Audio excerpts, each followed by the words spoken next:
De volta ao programa Conexão Potiguar, agradecendo a você que nos acompanha aqui pela Band Natal.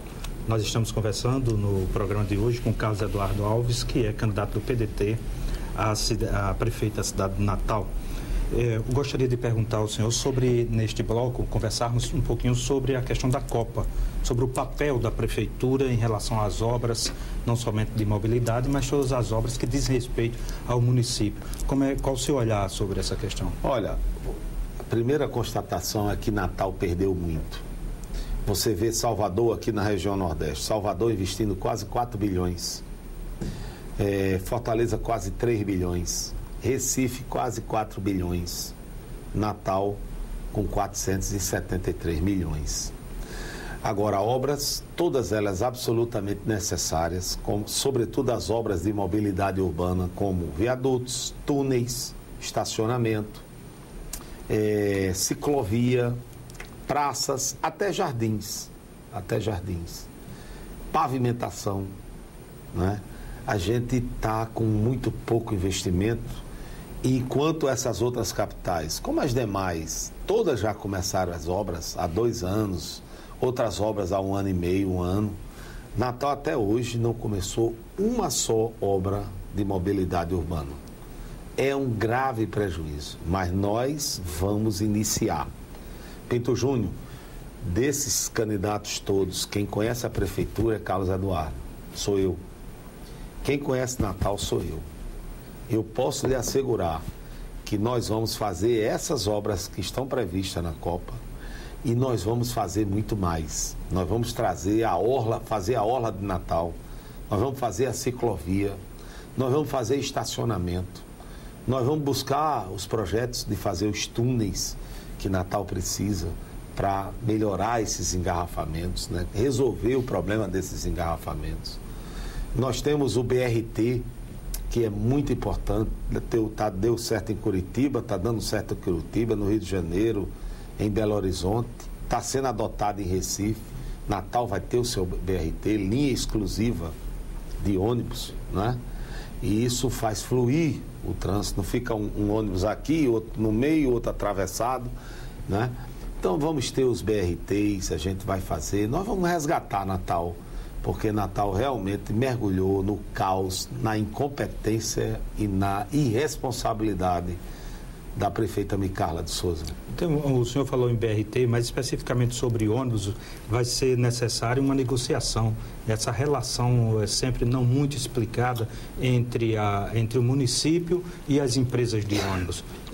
Fala-se que existe uma caixa preta, que não existe transparência. Como é que vai ser a sua negociação com as empresas, com o setor do transporte?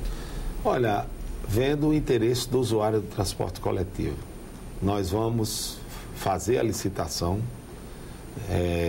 Não sabemos se porque a gente precisa examinar se essa contempla os interesses dos usuários, né? É certo que o empresário precisa de lucro, porque essa é a natureza da iniciativa privada, mas o empresário tem que ver a qualidade do serviço que ele presta, né? E a quantidade de ônibus que nós precisamos para que o transporte coletivo realmente atenda a toda a população que precisa dela. Nós temos 530 mil pessoas diariamente utilizando o transporte coletivo. E essas pessoas precisam de um serviço de qualidade. E tem um exército, né, aí, candidato, que não usa em função do preço da passagem. Queria ouvir a sua opinião sobre esse preço da passagem, se não há como... porque eu fico imaginando, ao ouvir os empresários, dizem, dedução para passagem de avião, passagem de barco, e o meio de transporte que carrega o trabalhador assalariado, que é justamente o ônibus, não há nenhuma dedução em relação, por exemplo, ao combustível. Do ponto de vista da prefeitura, há possibilidade de se estudar a possibilidade de se estudar alguma dedução no sentido de derrubar o preço da passagem? Não é a prefeitura, esse é o imposto do óleo diesel, né? Sim, mas quem comanda é o governo do estado, né? Eu acredito que a gente tem que fazer o que fazíamos antes.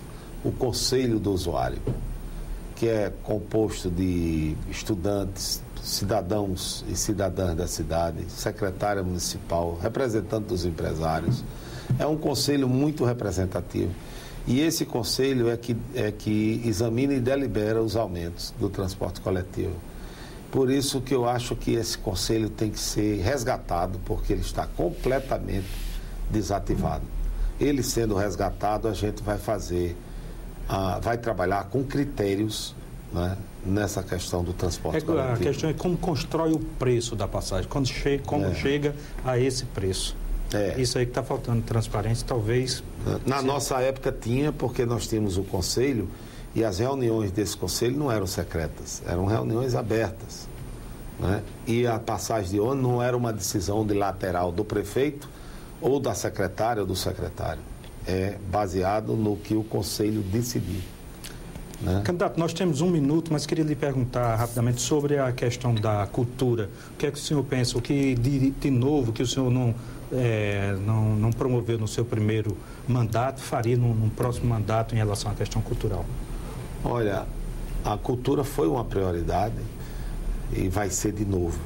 Nós fazíamos encontro de escritores, nós fazíamos festival de cinema, nós fazíamos audiovisual, curtas e documentário, festival de dança, o festival da música, fazíamos o teatro, a prosa, a poesia e editava livros.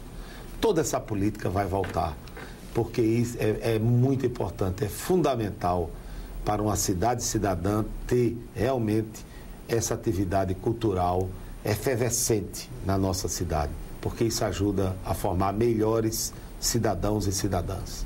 Candidato Carlos Eduardo Alves, queria agradecer a sua presença aqui no Conexão Potiguar, e lhe passar o jornal Potiguar Notícias, que está nas melhores bancas, e desejar boa sorte na sua caminhada. Obrigado, Pito Júnior, obrigado, telespectadores, e o jornal eu já recebo e leio. Já sou leitor do jornal. Que bom, então faça você que está nos acompanhando como o candidato Carlos Eduardo Alves. Ligue 3272-1919 e faça a sua assinatura do jornal Potiguar Notícia. A você que nos acompanha, um grande abraço, muito obrigado pelo carinho.